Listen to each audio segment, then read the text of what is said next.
The vibe is typical of arriving at Retallick for the first time. Everyone's super stoked. You know, amazing potential. When you look up into the high Alpine stuff, I mean, it's a lot of trail. And I mean, I think we worked through like the toughest stuff and got it done. So I think we're gonna be able to knock it out.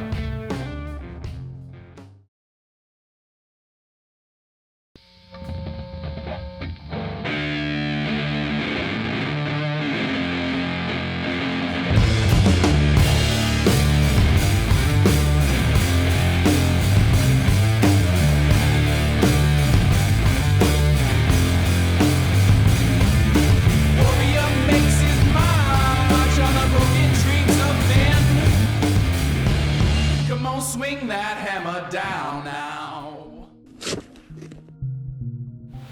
Bridging takes a lot of finesse. It's a bit slow, but it's kind of fun. Some craftsmanship involved for sure, so it's definitely a good one to get carried away on. But yeah, running saw it's not my favorite part of trail building. Like we're gonna be running saw all morning here, milling, and my dog doesn't like it either, so he doesn't stick around when we're running saw, so.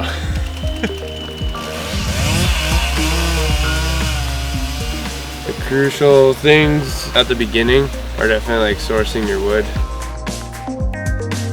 Bridges are especially important to exclusively use cedar. Any other wood typically rots out quickly, and because it is so time consuming, you want it to last a long time.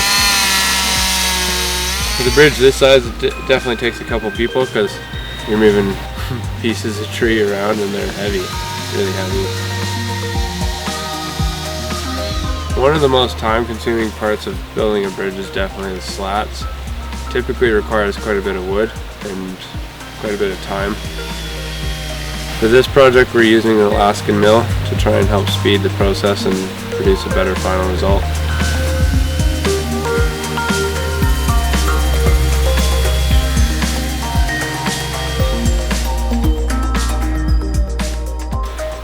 Mill as many slats as we can, and then we start laying them on, nailing them down. There's a lot of dry fitting and making tiny little adjustments to snug everything up. You want to keep all the joints as tight as possible. They're all nailed together, so if there's a lot of movement in the bridge, it can work itself loose and fall apart sooner. I mean, I guess the most unexpected thing about this project was how quickly it came together, and how with the teamwork and the drive, the progression we've made in the trail. There's a lot of back and forth, a lot of good dialogue. It's a interesting part of this project is just the amount of collaboration that goes on with everything that we've been doing. Well, I didn't think that we would get this far.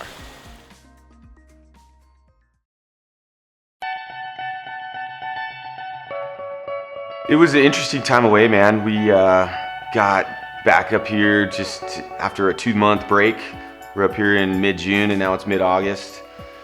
And it was really cool to come back and see that it had gotten tuned up a bit, ridden in a bit, and that it was just flowing really good. It's a super fun trail. Since the first Freehub crew was here, we've put an Alpine section of trail further up. We call that guitar solo, because you kind of play a guitar solo when you're done riding it. It's that awesome. In the winter and the summer, So that was that's one of the funnest pieces of trail I think I've ever ridden. It's so many different segments going through so many different like little microclimates and sections and roads and challenges and things like that. It's a massive undertaking. It's a huge project. It's hard to get your head around until you see it and experience it. And it's like, well, if you're building trails on the hill, why don't you go to the top of the hill, you know? I know there's a lot of places where that's not possible, but here it is. You know, the biggest difference from the first week to this week is the change in elevation. Just getting up there is a trek. It's a really old mining road that's been there for, I don't know, maybe 100 years. And it's cool to be up there, seeing guys moto up is pretty rad. I was like, holy shit, this is like a legitimate hill climb on the motorcycle, so you know it's real steep for a truck, you know.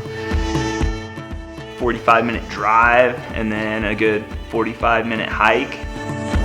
The oxygen's a little thinner up there, so you get breathing a little harder. Not ideal, but kind of cool because it makes you realize how high you are, you know? The ability to see 3 miles down the ridge line where you're building to, as opposed to the forest where you're just kind of piecing each section together. This trip was totally different. We were in a zone with no trees. You're not dealing with stumps and roots from trees. It was all rocks or dirt or sod or something else. The dirt changed every 10 feet. You know, we were ripping out stumps left and right beforehand, and now we're kind of ripping out rocks and big old Alpine root mats. Enormous matted root balls that, you know, they have to be strong to survive up there, and they just dig in tough. Just makes for a different experience. The cons of building it in this particular instance was it was just all bench work. Long goddamn way here to Vienna, but I'm going there. We're digging into a steep hillside. We're going from one side to the other. It's benching. It was hard to even get started digging. You'd have to dig yourself a little footpad to stand on, and then you could start digging your bench, because otherwise you just slide down the hill. You know, so you get in a pretty good flow, you get in a pretty good rhythm, but it's pretty monotonous too. It's fun, but it's also kind of a slog. So you've got a long ways to go. It's a long goddamn way from here to catastrophe, but that's all that I really want to see. It was super slippery. We just kind of had to dig in deep, stack a bunch on the outside, and then just sledge away and pick away at these little pedal catchers on the inside. Those boys swing picks really good. No doubt about that. It was really nice swinging tools into dirt that didn't have tree roots in it. It was crazy. We were way up there, high in the Alpine. You know, we're running into rocks that we can move, which is cool, and we're running into some big stuff that provides more of a challenge. But we got rock bars and pickaxes and guys that know how to get her done, so trail's going in.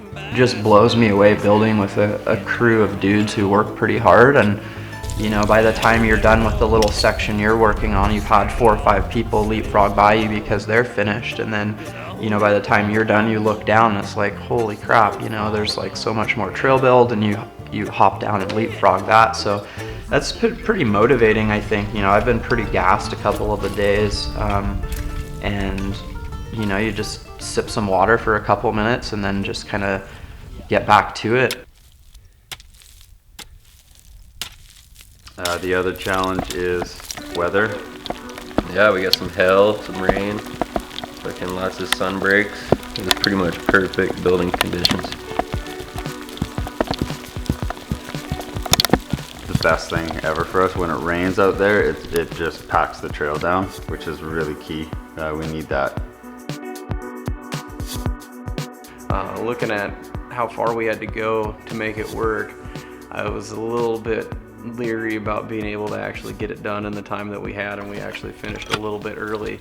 It came together, kind of like end of the day, finish line was in sight, we got it dialed, totally works, and then we just got to ride it, and that was, like I said, really gratifying, super fun.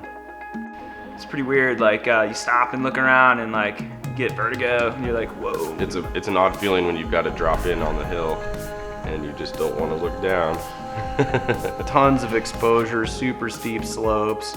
You look down, thousands of feet down there, you're like, don't trip. Go for a tumble.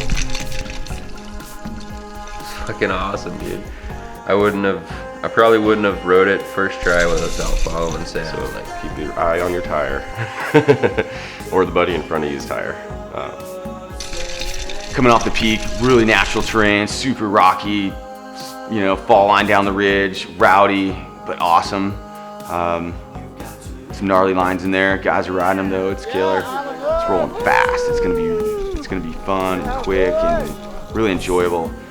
Once you see the contours and get a feel for those, it's like an Alpine pump trail almost, you know, where you're just pumping and manualing, doubling over little humps and things. And you're in the Alpine for an hour and a half riding. That's not including, you know, the time you're just chilling up there. So that's pretty cool. And being able to ride down that on a bike is just, it's unreal, you know? It's one of those things that you should really do if you haven't had a chance, because it's mind-blowing. As much as you want to go up to Canada and say it was super gnarly and you rode the hardest shit you've ever ridden or the hardest trail, it kind of comes down to what you make of it. And what we're getting to do is make that trail that people can come and ride and say that they rode, you know, the best trail in their life. So.